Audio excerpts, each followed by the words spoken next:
Good morning, fashionista. Samahan niyo ulit kaming mag-rebond. So ngayon may client pala tayo na kulot ulit and medyo dry pala yung dulo ng hair ni madam. So ngayon guys, ina-analyze namin yung hair texture ni ma'am. So medyo maliliit yung pagkakulot niya, pero yung texture ng hair niya is may pagka-dry.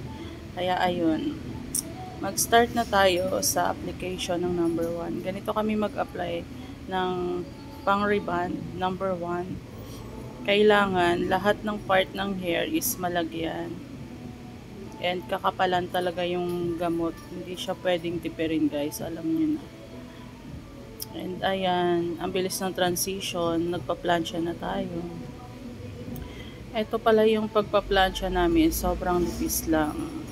Sa mga nagre-rebond pala at marunong mag-rebond, alam nila kung bakit kailangan manipis yung paghahagod ng plancha para maluto agad.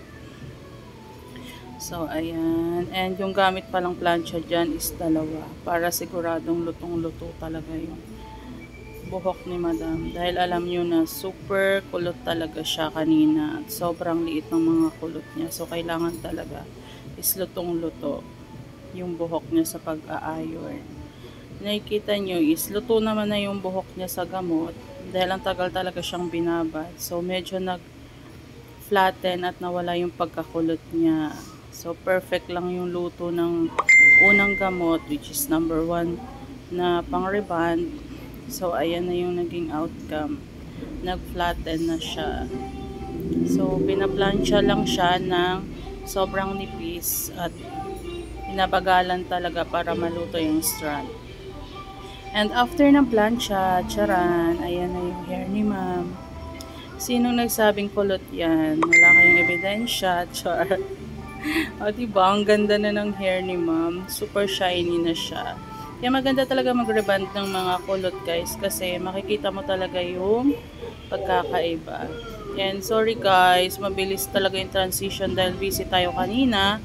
So eto na pala yung naging outcome. Kinulayan din pala si madam, kaya may shade of color siya and gusto niya is moderate color lang. Ang ganda, ang shiny na ng hair ni madam. Mukha na siyang virgin hair again. So guys, follow nyo pala kami sa Fashionista Girl Salon para makita nyo yung mga promos.